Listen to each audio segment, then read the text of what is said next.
So is global warming fact or fiction?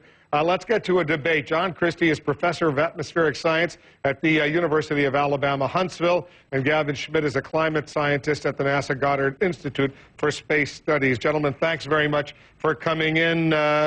John Christie, you're a skeptic. You disagree with Al Gore. The disappearance, as he says, of the polar ice cap, how do you explain that? Well, the polar ice cap has been melting for the last several years, but if you look down at the South Pole, you'll find that Antarctic sea ice is increasing. But I would say, as someone who actually builds climate data sets, I could take Mr. Gore to task on all of his assertions there. Well, give us one example, because we have a limited amount of time. Well, in terms of storms and droughts and floods, those things have always been with us, and they are not outside the range of natural variability, as we have found in looking very closely at the data sets that we can build these days. All right, Gavin, what do you say? The changes that we're seeing in the climates are outside of what we would expect under natural circumstances at the moment. The causes that humans have put into the atmosphere, carbon dioxide, aerosols, the other greenhouse gases, do have a noticeable effect on the climate. We've detected it in fingerprint studies. We've looked at it all over the world, and these things are really happening now. The issue is not whether these things have ever happened before, but whether we're causing them. The presence of natural forest fires doesn't mean that arson doesn't exist. We can still attribute our role in climate change, even though, back in the Cretaceous period, it was much, much warmer than it is now. Do you believe that man is playing a role in global warming, John Christie? Well, I think man has a partial role in what is going on, but let me add that what is being referred to here is being assumed from climate models.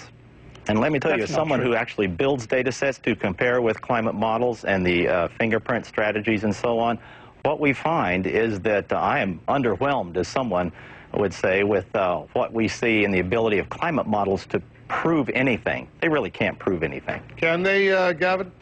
Climate models are a tool that allow us to understand why climate changed in the past, why it's changing now, and what that might mean for the future. They're just tools. They don't prove anything in the sense of a mathematical proof, but they do provide us with very good evidence that what we're seeing now is in fact caused by the things that we know that we're doing to the atmosphere.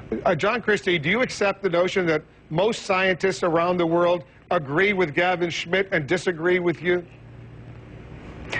Yeah, I would say it's been decades since I decided to leave the majority, the popular majority, but I just wanted to find out what the climate was doing, and that's why I went into the business of actually building for myself the data sets that describe the climate system. And I just want to be precise, because a lot of people out there always assume that someone who disagrees, for example, with Al Gore on these issues is on the payroll of big oil, the big energy companies. You are not, are you? That's right. I do not take any money from energy companies or oil companies or any of those. Gavin, Tom Friedman, who obviously agrees with you, he wrote this in the New York Times on this email, these emails that were leaked, what's called ClimateGate.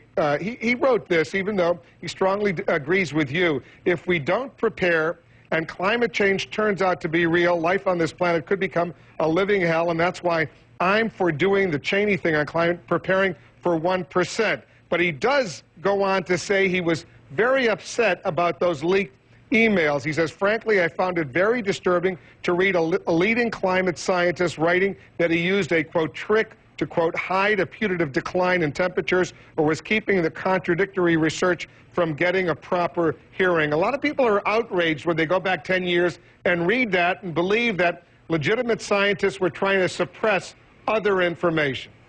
Well, that's just not true. The words that you've quoted there out of context, if read in the proper context, the trick is just meaning a technique. It's just a way of doing a smooth when you've got a time series that ends in the middle of where you want to do the smooth. It's nothing nefarious. It's nothing sneaky.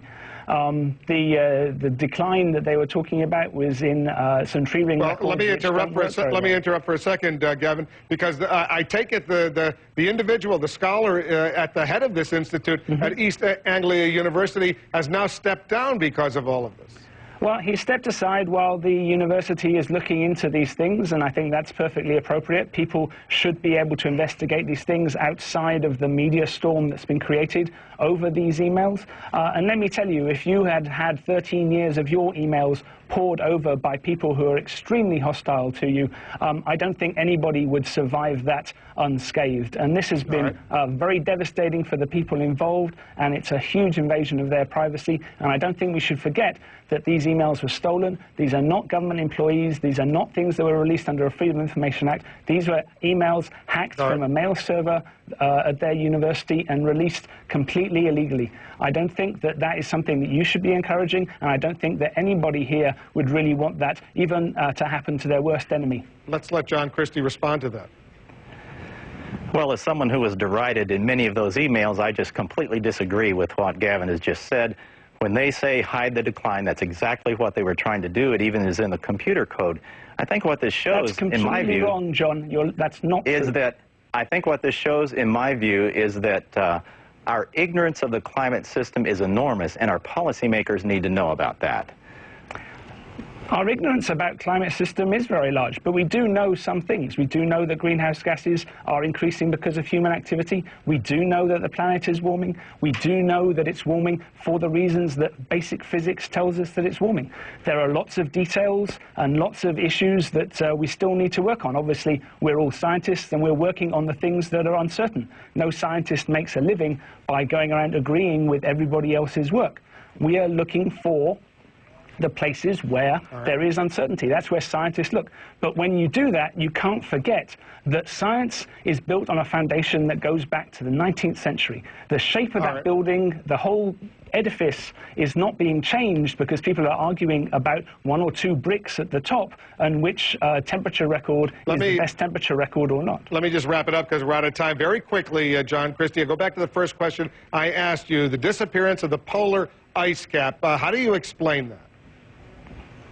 Well, the North Pole has warmed in recent years, as I've said, but when we look at the entire climate system, there is so much, not just details, huge uncertainties about how the climate system reacts, and no one can prove that greenhouse gases, the extra greenhouse gases we are putting in the atmosphere, is causing all of it or part of it. We'll leave it on that note, but hopefully we'll continue this discussion because the subject is not going away. The President will be in Copenhagen next week at this international global warming climate change conference. Appreciate it very much, John Christie and Gavin Schmidt.